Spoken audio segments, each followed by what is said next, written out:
Сәлеметсіңдер ме балалар? Бүгін біздің каналымызда математика 1 сыныптың 37 сабағы 4 санын қосу және азайту тақырыбы.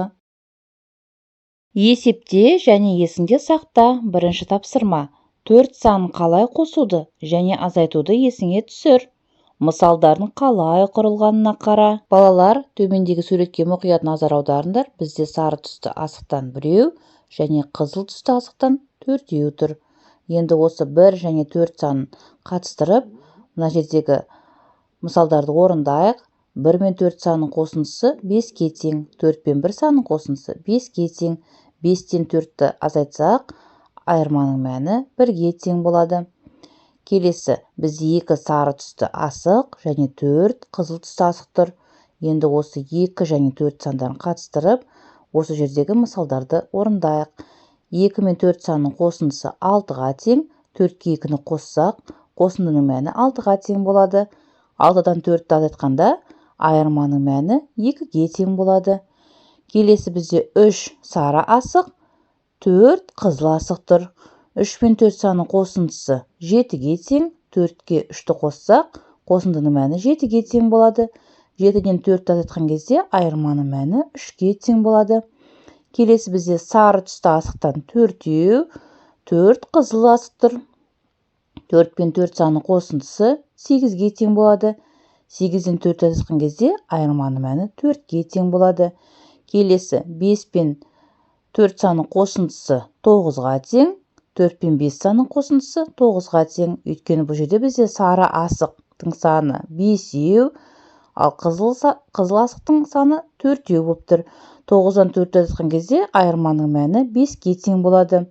Келесі бізде 6 сары асық тұр және 4 қызыл асық тұр. Енді осы 6 және 4 сандарын қатыстырып, осы мысалдарды орындайық. 6 мен 4 санның қосындысы 10-ға тең, 4 пен 6 санның қосындысы 10-ға тең. 10-нан 4 азайтқан кезде айырманың мәні 4-ге тең болады. Бұл жерде балалар қосудың ауыстырымдылық қасиеті орындалған. Есіңде сақта. 10 санның құрамы 4 пен 6 және 6 мен 4 сандарынан тұрады. 9 санның құрамы 4 пен 5 және 5 пен 4 сандарынан тұрады. 8 санның құрамы 4 пен 4 сандарынан тұрады. 7 санның құрамы 4 пен 3 сандарынан және 3 пен 4 сандарынан тұрады. Келесі 6 санның құрамы 4 пен 2, 2 мен 4 сандарынан тұрады. Келесі 5 санның құрамы 4 пен 1 сандарынан және 1 мен 4 сандарынан тұрады. Өзіндік жұмыс. Екінші тапсырма. Сандардың құрамын айт. Азайтуға мысалдар құрастыр және жаз. Балалар, 6 санның құрамын есімізге түсірейікші. 6 санның құрамы қандай сандардан тұрады? Дұрыс айтасыңдар, 6 санның құрамы 4 және 2 сандарынан тұрады. Енді балалар, төмендегі азайтуға мысалдарды құрастырайық. 6 мен 4 санның айырмасы 2-ге тең болады. 6-дан 2-ні азайтсақ, бізде айырманың мәні 4-ге тең болады. Енді балалар, 7 санның құрамы бізде 4 және 3 сандарынан тұрады. 7-ден 4 азайтқан кезде айырманың мәні 3-ге тең болады. 7 мен 3-тің айырмасы 4-ге тең болады. 9 санның құрамы бізде 4 және 5 сандарынан тұрады. 9-дан 4 азайтқан кезде айырманың мәні 5-ге тең болады. 9 пен 5 санның айырмасы 4-ге тең болады. Келесі өзіндік жұмыс. 3-ші тапсырма. Суретке сәйкес жазбаны таңда. Есепте. Балалар, төмендегі суретке мұқият назар аударыңдар. Бірінші суретте бізде жоғары жақта 4 бала тұр және төменгі жақта да бізде 4 бала тұр. Барлығы 8 бала. Яғни бұл суретке сәйкес жазба, ол 8 азайту 4 өрнек екен. 8-ден 4 азайтқан кезде айырманың мәні 4-ге тең болады. Келесі екінші суретке назар аударыңдар. Бізде жоғары жақта 6 бала және төменде 4 бала тұр. Демек, бұл суретке сәйкес жазба 6 қосу 4 өрнек екен. 6 мен 4 санның қосындысы 10-ға тең болады. Бұл жерде барлығы 10 бала тұр.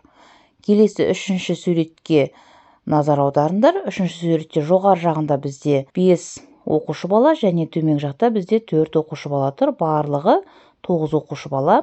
Осы 9 оқушы баладан біз 4 оқушы баланы азайтамыз. Сонда бізге бұл суретке сәйкес жазба 9 азайту 4 өрнек екен. 9-дан 4 азайтқан кезде айырманың мәні 5-ке тең болады. Сен зерттеушісің. Келесі 4-ші тапсырма. Бос орындағы тиісті сандарды ата, түсіндір. Балалар, 6 мен қандай санды қосқанда қосындының мәні 10 болады? Дұрыс айтасыңдар, 6-ға 4 санын қоссақ, қосындының мәні 10-ға тең болады. Өйткені балалар, 10 санының құрамы 6 және 4 сандарынан тұрады. Демек, 10-нан 4 азайтқан кезде айырманың мәні 6-ға тең болады. Келесі балалар, бізде 9 санның құрамы 4 және 5 сандарынан тұрады. Демек, 9-дан 4-ті азайтқан кезде айырманың мәні 5-ке тең болады. 5 пен 4-тің қосындысы 9-ға тең. Келесі, 8-ден 4 азайтқан кезде 4 болады. Өйткені бізде балалар 8 санның құрамы 4 және 4 сандарынан тұрады. 7-ден 3 азайтқан кезде бізде айырманың мәні 4-ке тең болады. Өйткені балалар 7 санның құрамы 3 және 4 сандарынан тұрады. 7-ден 4 азайтқан кезде 3 болады. 6-дан 3 азайтқан кезде 3 қалады. Өйткені балалар 6 санның құрамы 3 пен 3-тен тұрады.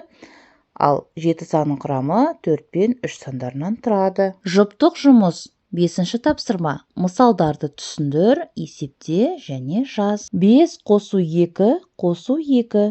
Бұл жерде 5 пен 2 санның қосындысы 7-ге тең. 7-ге 2 санын қоссақ, қосындың мәні 9-ға тең болады. Келесі 3 қосу 3 қосу 1. 3 пен 3 санның қосындысы 6-ға тең. 6-ға 1 санын қоссақ, қосындың мәні 7-ге тең болады.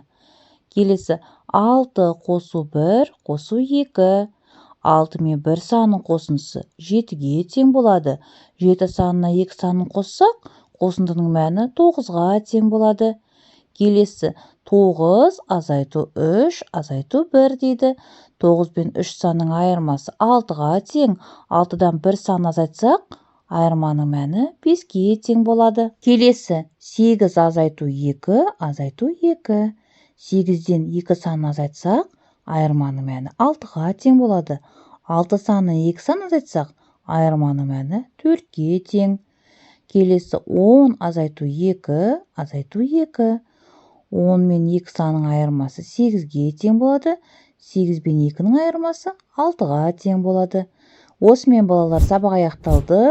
Соңына дейін назар салып тыңдағандарыңа рахмет. Сабақ ұнаса лайк басып, каналға тіркелуді ұмытпаңдар. Келесі кездескенше.